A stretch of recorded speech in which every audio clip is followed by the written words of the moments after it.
Hey everybody, hope you're having a great Monday. Hey, I've noticed for the past few months, just by instinct, I've started to be more careful about the way I respond emotionally to hearing certain news and stories, especially online, and where I direct my energy. It's not that I don't care, but I'm just more intentional in how I allow myself to feel, and I don't immediately take on the emotions of other people. Sometimes it's just a reason I don't feel the same as others, and sometimes it's intuition because they're missing information that if they knew would change their perspective.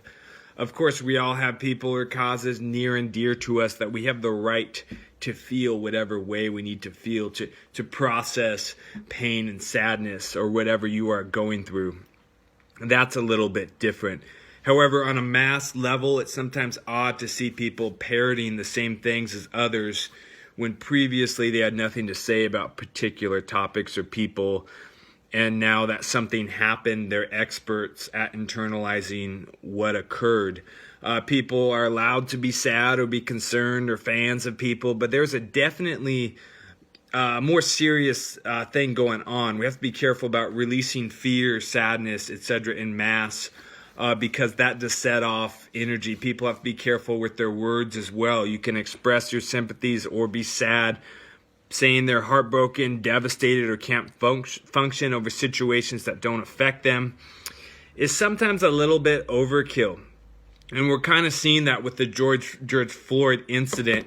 I mean, it was tragic what happened, but a lot of people were not directly affected by it, and it can really set off some emotions that can cause rifts and divides between people.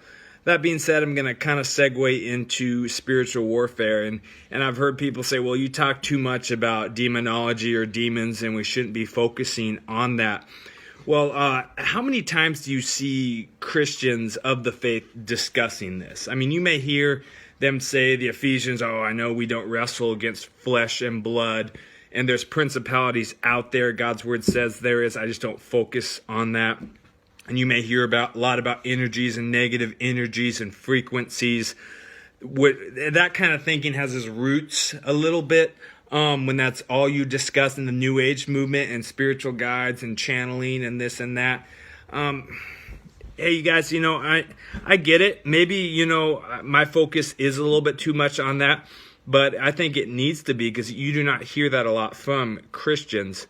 That being said, there's there's a lot of palm reading. There's a lot of channel guides. There's a lot of fortune tellers out there today, and how they hook us, how they get their hooks in us to kind of attract us and lull us in. Is they sit down and have a session with you and kind of tell you information that might disturb you because you don't know this person, and they're gathering intel about you. But these channelers, these palm readers you're going to, these fortune tellers that are trying to tell you your future, kind of tell you what spiritual guides are going to direct you, they are in direct correspondence to familiar spirits that are actually familiar with your family, that have followed the bloodline, that understand your tendencies, that understand your father's tendencies, your mom's, your brothers and sisters. They are familiar with you. And what these channelers do is they channel them and gather information from them about you. So then they project that onto you, and you're sitting down, just an innocent bystander that might have some curiosity about spiritual things, you're unsure, and all of a sudden they're saying your father does this, you have this tendency, you bite your nails all the time, you have OCD, you've been diagnosed with this, you got in a car accident a couple of years ago and this happened. This is all information from familiar spirits that have been following you. And I don't want to freak you guys out about this. There are familiar spirits out there that follow bloodlines, that understand your tendencies. They have a list on you. It's just the nature of the war we're up against. And you won't hear a lot of this talk with Christians today. They might think it's a little weird and just voodoo. It's not. It's just the reality of kind of the spirits around us and what is going on. So these guides will tell you, these palm readers will tell you about you, and then they'll say you're going to get in a car accident and hurt this in within the next 2 weeks. Sure enough, that spirit goes home and follows you and makes sure that occurs. You come back and say, oh, it happened just the way you said. And they'll say, oh, wow, for a small fee, I will help you and make it right. And then that's how they kind of hook you and get your claws in there. This is nothing, it's all purely demonic and hysteria, and they use your emotions against you. That being said, guys, the kingdom is right here. There's never been a better time to stream and advance the gospel, because pastors are streaming today, even churches that are meeting. A lot of them have mass and are observing social distancing. Now you can just get on stream and kind of talk about whatever. Now is the time. If you have any passion or inkling to share the gospel, get on stream and just post on YouTube, post on here. It's your kind of outlet to get out and reach the world. I just finished talking about porn. That one was difficult. I'm glad that one's over. That was really challenging for me. I talked about addiction and porn. Those are like two sensitive subjects that I kind of delved into. I almost thought, like, can I talk about this? Am I able to influence others talking about this? And I ignored what others' perception might say, because these are two important topics, and I think it needs to be addressed, and I'm trying to be bold about issues like these. That being said, we kind of live in a time today, guys, where many are ultra religious. There's a good degree of superstition. Everything is spiritualized. However, being ultra religious isn't always a good thing. I mean, the Pharisees in Jesus' time, they were ultra religious. This day and age, there is extreme curiosity about things of supernatural origin. I've watched Trey Smith's recent documentaries on entities, and his video, The Theory of Everything, is really good. If you're kind of questioning the creation narrative versus evolution, he goes into the facts and the impossibilities in a scientific, educated way. It'll just blow your mind. And he's very gifted. God's used him mightily. Look him up on YouTube, Trey Smith. He's got a lot of interesting videos. One was the prophecy of Trump, where Kim Clement prophesied Trump, which was pretty crazy, and he released his video prophesizing that Trump would be president before he was even elected. Pretty bold move. It happened pretty much the way he said. Give him a watch. He is a very interesting guy, very unique, very intelligent. That being said, people really talk about these things when it comes to spirit guides and entities and stuff, and not just this, hey, this guy said this, and I think I heard that. I think there's a weird thing going on over there. Look, it moved on the table like you might watch in some Netflix film or some horror movie. Because as that cup is scooting across and we're on this side playing games, it's not. It's got an objective. And that thing, that entity, whatever it is you want to call it, operates kind of like a computer virus. It's trying to plug in and make entrance.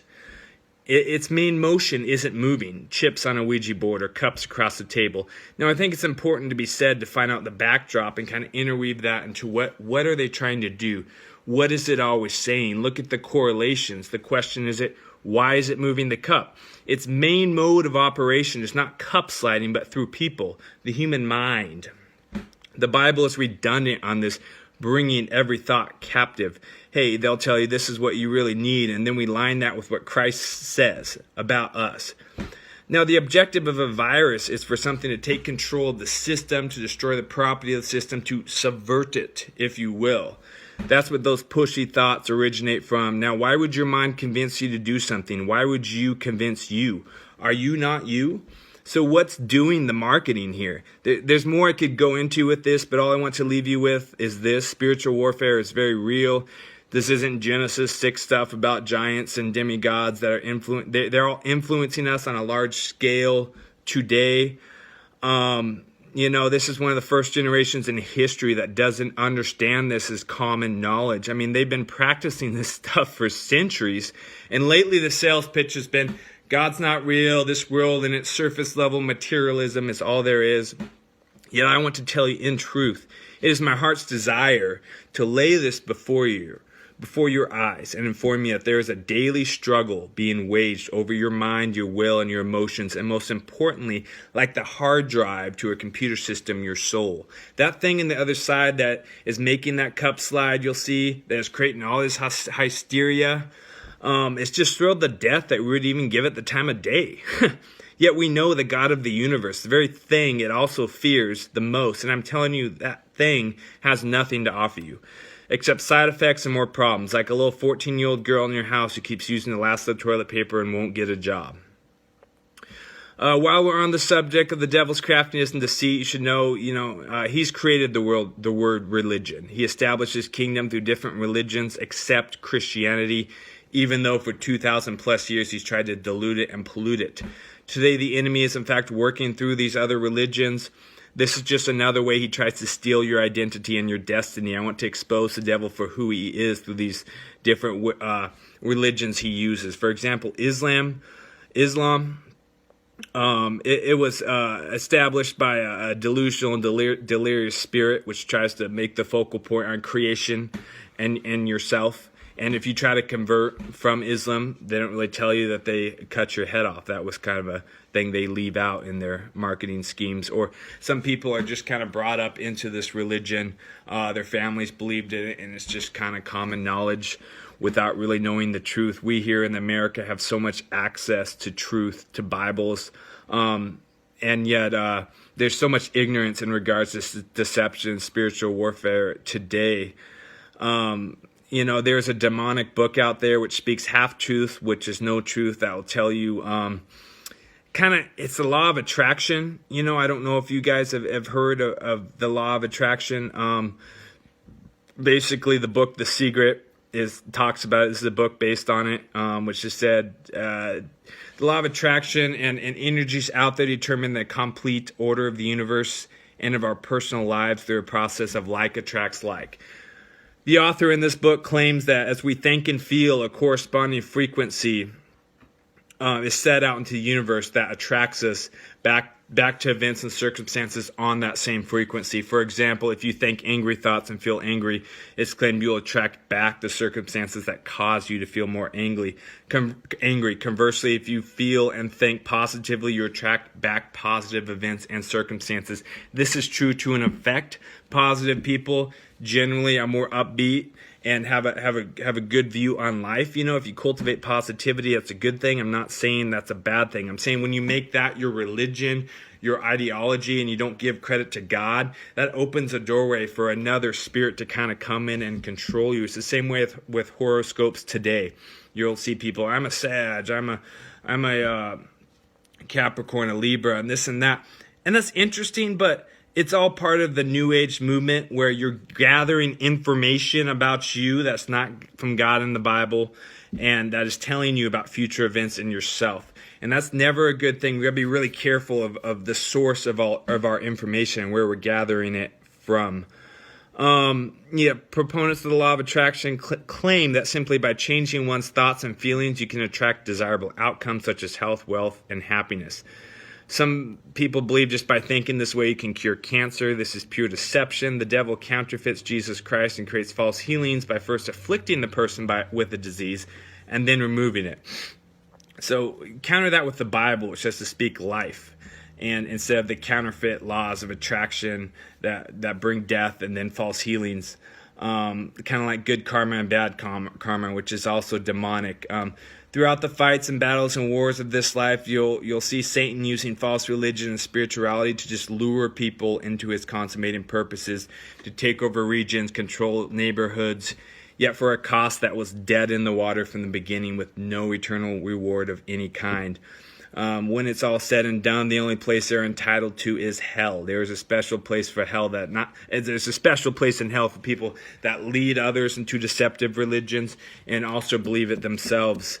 Not only are you damning yourself, but others as well. Jesus talked about this in the Bible when the Pharisees would go many miles to spread their religion and make that particular individual twice as much a son of hell as the Pharisees themselves. These are pretty intense words. There aren't a lot of sermons preached on Jesus talking about hell, but he actually talks about hell more than heaven. Today we're kind of just preaching people happy in churches today. Why are Christians not fighting back? The biggest concerns of too many churches today are growth programs, how many ministries they have in one building. Most churches are just preaching people happy. I can imagine how this grieves the heart of God, because everything that confronts us is supernatural in its origins. There is a saying for those practicing an alternative lifestyle. They will say, I am out of the closet. By the look of today, they're all out of the closet, and the Western church has run into the closet. It's time to come out of the closet and engage the enemy. It's time to fight back, guys, for the family, marriage, our workplaces, our schools, our colleges, our neighborhoods. Pray for these things, guys, our communities, and to take back regions the government and the country as a whole has kind of enslaved people in their minds. It's time to pray against these things and to spread light. Bring the backsliders home, guys. The demons don't care about your doctrine. They don't care about your politics. You'll see a lot of people talking about that online, but not about the stuff I'm talking about. All they care about is advancing their deception, and we're seeing that through the divides. They're getting exactly what they want. That being said, guys, let's keep praying against these forces. Let's keep trusting God. Let's destroy what Satan is kind of building up in our hearts and minds, and just speak truth, guys. That's what I try to do in this video. I know I talk fast. Pretty passionate about these subjects. I hope you guys are all having a great day. God bless.